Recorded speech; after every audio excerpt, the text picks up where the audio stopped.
জুলাই বিপ্লবের পরে এদেশের মানুষ বিকল্প চায়, সবাই এপিক ওপিক দেখেছে, বিকল্প চায়। আমি বিশ্বাস করি খেলাফত মজলিসই আগামী ত্রয়োদশ জাতীয় সংসদ নির্বাচনে বিকল্প হিসাবে নিজেদেরকে অধিষ্ঠিত করতে পারবে ইনশাআল্লাহ।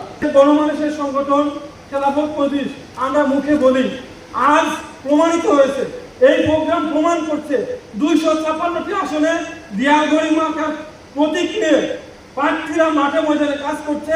আজকে স্পষ্ট এই প্রোগ্রাম বার্তা দিচ্ছে খেলাফত মজলিস প্রকৃতপক্ষে জনতার সংগঠন হিসেবে, গণমানুষের সংগঠন হিসেবে নিজেদেরকে অধিষ্ঠিত করতে যাচ্ছে। ইসলামী ছাত্র মজলিসের আগামী জানুয়ারি মাসে 5 জানুয়ারি আমাদের প্রতিষ্ঠা বার্ষিকী উপলক্ষে আমাদের প্রত্যেকটি জেলা এবং মহানগরীতে আপনাদের এই আন্দোলন এবং এই নির্বাচনের কাছে সহযোগিতার জন্য আমরা ব্যাপকভাবে মাঠ পর্যায়ে খোলা ময়দানে কলেজ এবং ইউনিভার্সিটি ক্যাম্পাসে আমরা বড় বড় সমাবেশ আয়োজন করব। আপনাদের সবার সহযোগিতা কামনা করছি। ইসলামী ছাত্র মজলিস এবং খেলাফত মজলিস যে উদ্দেশ্য নিয়ে কাজ করছে, সেই উদ্দেশ্যের প্রতি আমরা এগিয়ে যেতে চাই। আজকের এই প্রোগ্রাম থেকে আবারও আমরা উদাত্ত কণ্ঠে উচ্চারণ করতে চাই, আমরা নীরব